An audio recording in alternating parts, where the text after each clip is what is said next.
स्वागत है आप सभी का। आपके साथ मैं हूं स्वप्निल। 21 दिन हो चुके हैं, न धमाकों की गूंज बंद हो रही है, न तबाही के मंजर में कोई कमी आ रही है। सड़कों पर टैंक नजर आते हैं, आसमान में फाइटर जेट की गूंज सुनाई देती है। इंसान के नाम पर चारों तरफ हथियारों से लैस सैनिक ही दिखाई दे रहे हैं। यूक्रेन का मतलब अब दर्द है, चीख है, जख्म है, पलायन है। यूक्रेन का कोई शहर ऐसा नहीं जो रूस के हमलों से छलनी न हुआ हो। महायुद्ध का आज 21वां दिन है। दुनिया भर के विरोध के बाद रूस के तेवर नरम पड़ते नजर आ रहे हैं। यूक्रेन का दावा है कि रूस ने सरेंडर करने की मांग बंद कर दी है। इस बीच यूक्रेन से भारत लौटे छात्रों की परेशानियों में इजाफा होता जा रहा है। ऑनलाइन पढ़ाई छात्रों के लिए परेशानी का सबब बन गई है। यूक्रेन से लगातार मरुधरा लौट रहे छात्र इस बीच खुद को भाग्यशाली बताते हुए भारत सरकार की तारीफ कर रहे हैं।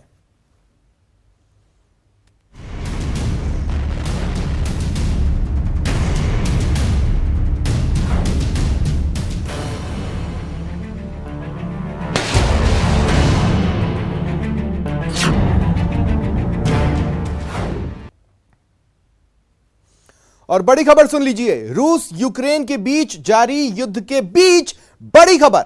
नाटो की बैठक में अमेरिका के राष्ट्रपति जो बाइडेन हिस्सा लेंगे। जो बाइडेन को लेकर व्हाइट हाउस की ओर से बयान जारी किया गया है कि बैठक में हिस्सा लेने के लिए जो बाइडेन यूरोप की यात्रा करेंगे। अगले सप्ताह ये बैठक नाटो की होने वाली है और उसमें हिस्सा लेने के लिए जो बाइडेन यूरोप जाएंगे। अगले सप्ताह होने वाली बैठक में हिस्सा लेंगे अमेरिकी राष्ट्रपति जो बाइडेन।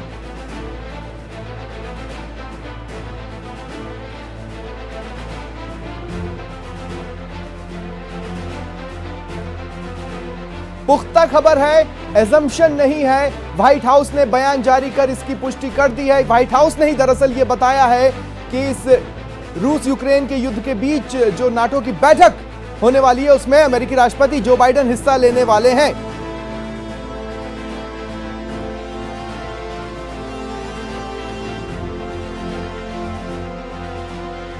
अगले सप्ताह यह बैठक होगी, इसमें अमेरिकी राष्ट्रपति जो बाइडेन भी शिरकत करेंगे, हिस्सा लेंगे।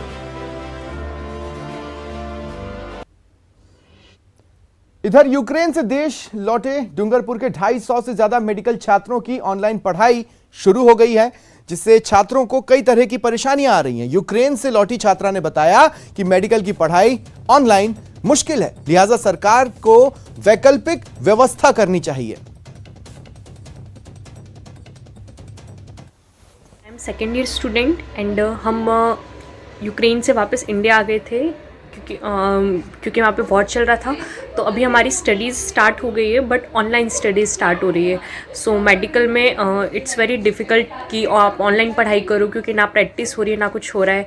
सो वी रिक्वेस्ट गवर्नमेंट की कुछ अगर हेल्प कर सकते हैं तो।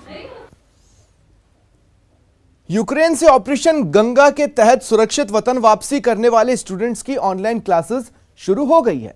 यूक्रेन और पोलैंड से ऑनलाइन क्लासेस संचालित हो रही हैं। स्टूडेंट्स ऑनलाइन क्लासेस तो कर रहे हैं, मगर उन्हें भविष्य की चिंता भी सता रही है। ऑनलाइन स्टडी के साथ प्रैक्टिकल नहीं होने से उन्हें दिक्कतें हो रही हैं।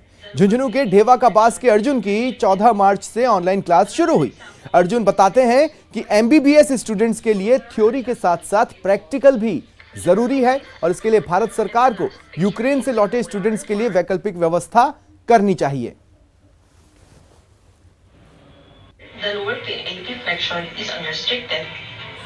Another example, it is reduced by हमारी 14 मार्च से ऑनलाइन क्लासेस स्टार्ट हो चुकी हैं। अब यहाँ पे कुछ टीचर्स तो यूक्रेन से ले रहे हैं क्लासेस और कुछ पोलैंड चले गए हैं, मतलब जिनको सेफ फील नहीं हो रहा था यूक्रेन के अंदर, तो वो पोलैंड से अपनी क्लासेस कंटिन्यू कर रहे हैं।